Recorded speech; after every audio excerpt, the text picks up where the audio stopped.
দুইটার সময় তওবা করে লাভ নাই। একটা হচ্ছে মৌতের যন্ত্রণা শুরু হয়ে গেলে, মৃত্যুর যন্ত্রণা শুরু হয়ে গেলে আগে পা থেকে শুরু হয়ে আস্তে আস্তে গলার দিকে আসে।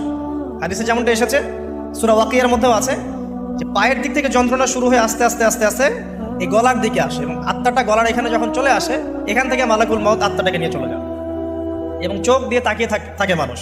রুহটা চলে গেলে মানুষ চোখ দিয়ে তাকিয়ে থাকে, দেখবেন এই কারণে মৃত ব্যক্তি তাকিয়ে থাকে, চোখ খোলা থাকে। এবং তখন আসমান থেকে সিঁড়ি নামিয়ে দেওয়া হয়, ওই সিঁড়িতে করে আত্মা চলে যাচ্ছে, ও তাকিয়ে দেখে যে আত্মা চলে যাচ্ছে। এবং মানুষ মারা যাওয়ার পরে চোখ জীবিত থাকে অনেকক্ষণ। মেডিকেল সায়েন্স যারা পড়েছে তাদেরকে জিজ্ঞাসা করবে, মানুষ ডেড হয়ে গেলেও চোখ দেখবেন আরও কয়েক ঘন্টা, হয়তো আরও নির্দিষ্ট একটা সময় পর্যন্ত চোখটা কিন্তু জীবিত থাকে। এই জন্যে চোখ বন্ধ করে দিতে হয়। যাই হোক, যেটা বলছিলাম যে মৌতের যন্ত্রণা শুরু হয়ে গেলে তওবা করে লাভ নাই, তওবার দরজা বন্ধ।